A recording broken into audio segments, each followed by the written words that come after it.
Ada manusia-manusia yang dari kecil itu sudah jadi wali Allah. Udah wali. Udah wali.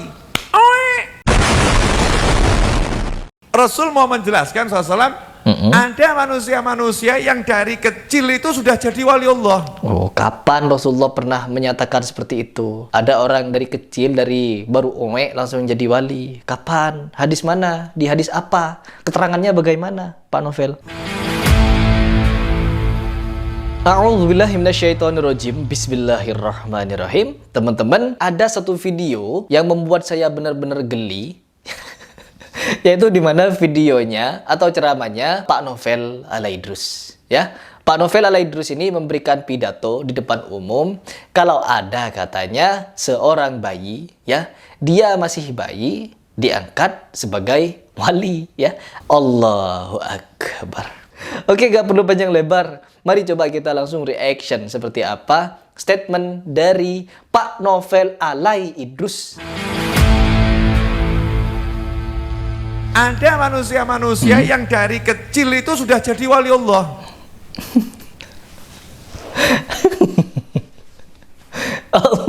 Ada manusia ketika mereka baru saja lahir langsung jadi wali. Oke, dengar lagi.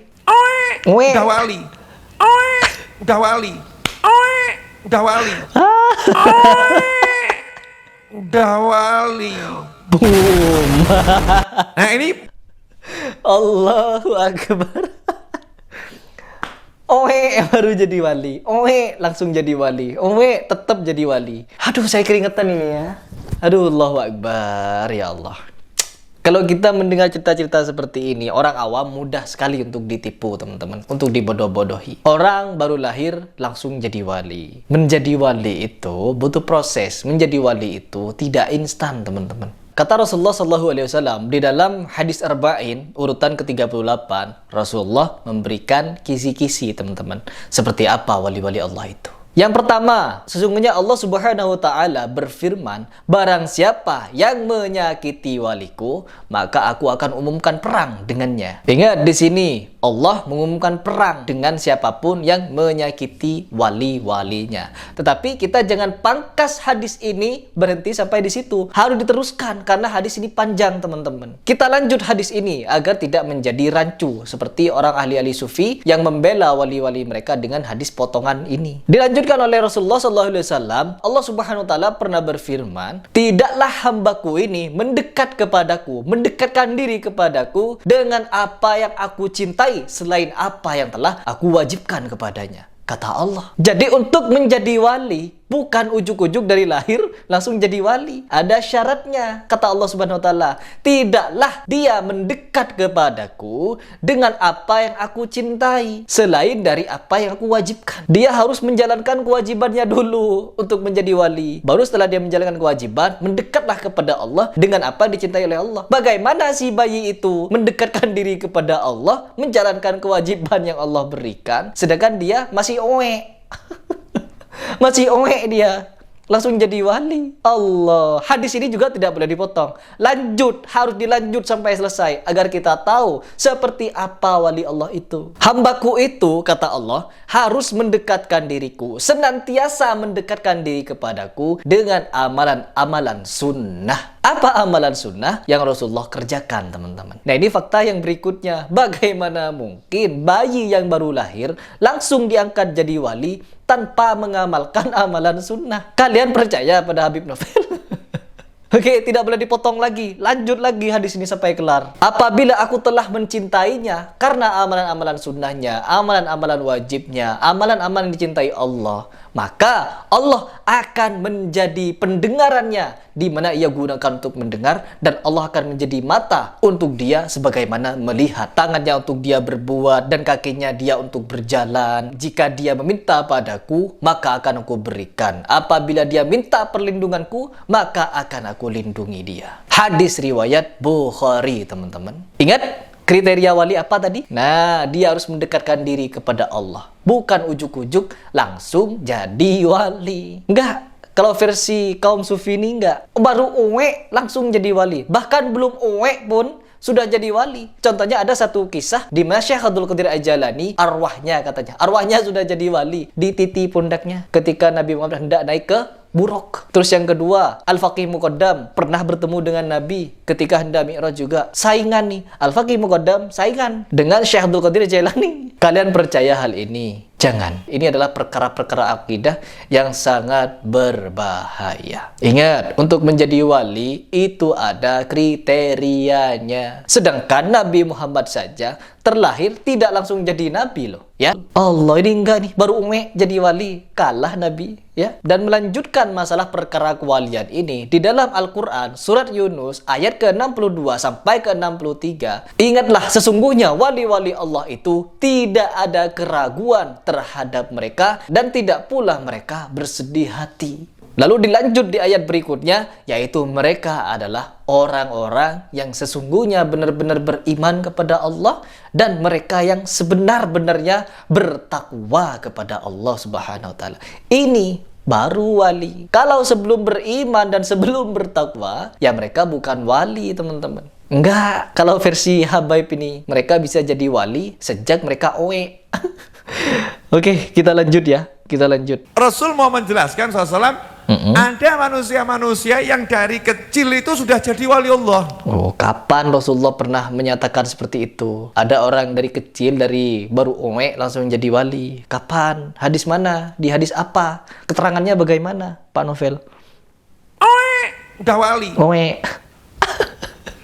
Ya, saya pertama nonton ketika Pak Novel ini bilang, jadi wali. Itu tertawa, saya terbahak-bahak, teman-teman. Allah. Semakin hari semakin jadi. Semakin hari semakin jadi. Jadi, dapat ilmu dari Allah Subhanahu wa ta'ala. Nah kok begini ada orang nggak percaya kalau wali bisa ngerti tanpa diberi informasi.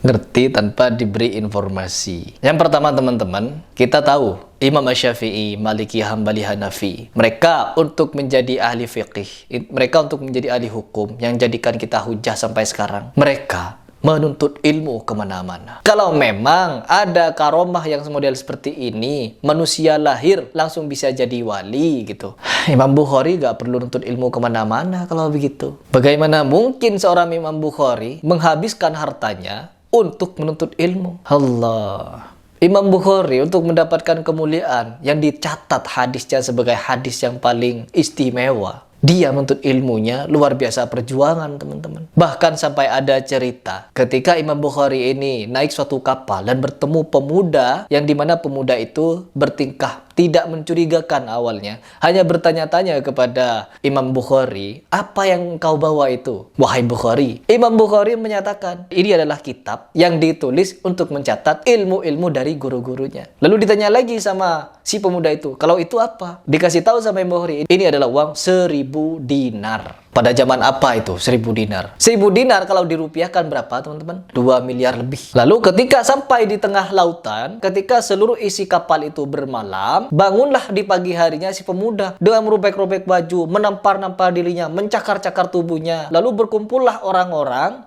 bertanya kepada si pemuda itu, wahai pemuda, kenapa engkau merobek-robek bajumu, mencakar-cakar wajahmu, menampar-nampar? Lalu dia bilang kepada seluruh penumpang kapal, aku telah kehilangan uang 1000 dinar. Saya curiga di sini ada yang mencuri uangku itu, kata si pemuda. Lalu para awak kapal di situ dengan penumpang-penumpang di situ menggeledah isi kapal beserta orang-orang yang ikut kapal itu. Lalu apa yang terjadi? No, bukan seperti itu ceritanya. Imam Bukhari ketika menyadari dan mendengar perkataan si pemuda tersebut, yang dilakukan Imam Bukhari, teman-teman, bukan berdebat, tetapi melemparkan uang 1000 dinar itu ke tengah lautan. Uang 2 miliar dilempar ke lautan sama Imam Bukhari dan tenggelam, hilang, lenyap, tidak bisa dicari lagi. Akhirnya apa? Tidak ditemukan uang tersebut. Sampai akhirnya kapal melabuh. Ketika turun di kapal, si pemuda itu nyamperin, masih ada mental dia nyamperin ke Imam Bukhari dan bertanya, wahai Bukhari, kenapa engkau membuang uangmu?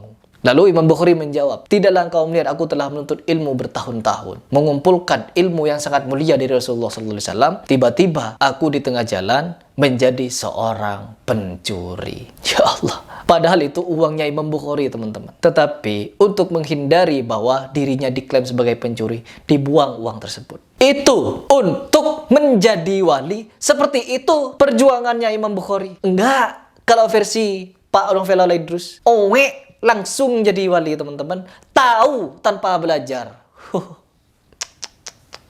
Luar biasa ngibulnya. Cerita-cerita seperti ini bukan malah menguatkan iman, tapi membuat prasangka-prasangka yang tidak benar kepada Allah dan menisbahkan karomah kepada yang tidak sesuai dengan porsinya, tidak sesuai dengan realitanya, teman-teman. Oke, teman-teman, mungkin itu saja yang ingin saya sampaikan di video ini.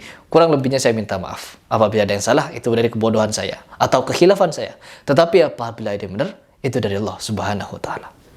Salam.